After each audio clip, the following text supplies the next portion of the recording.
तर 5 ते 6 संत्र्यांच्या मध्यम आकाराची संत्री होती, त्याच्या अशा मी फोडी करून घेतल्या आणि सगळे तार वगैरे असतात ते सगळे त्याचे काढून घेतले. आता यामध्ये 2 ग्लास ज्यूस सहज होतो आणि अगदी सोप्या पद्धतीने मी हा ज्यूस सांगितलेला आहे.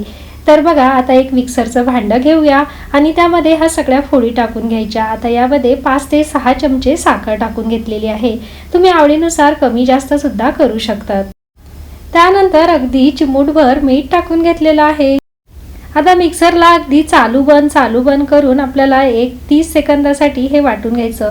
एकदम 1 वरती डायरेक्ट फिरवायचं नाही, 1 सेकंदासाठी चालू बंद करूनच फिरवायचं.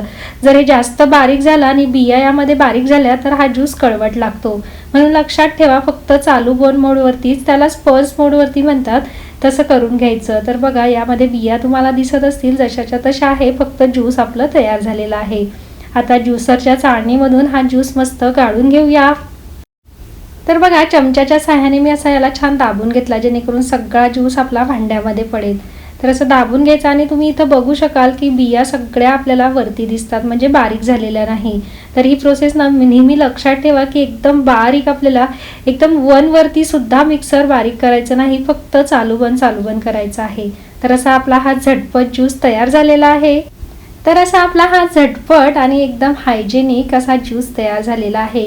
अगदी 5 मिनिटामध्येच हा ज्यूस तयार होतो. आणि बघा, आता चाळणीमध्ये कशा बिया तुम्हाला दिसत आहेत, तर यामध्ये बिया अजिबात दळल्या गेल्या नाही, म्हणून ज्यूस छान मस्त गोड झालेला आहे. आता एका ग्लासमध्ये आपण हा सर्व करून घेऊया. यामध्ये बर्फ अजिबात मी टाकलेला नाही आणि दूधसुद्धा वापरलेलं नाही. तर असा हा हेल्दी ज्यूस तुम्ही नक्की ट्राय करून बघा आणि येणाऱ्या सीझनच्या संत्रीचा नक्की आस्वाद घ्या. रेसिपी आवडल्यास लाईक करा, शेअर करा आणि कमेंट करा. धन्यवाद.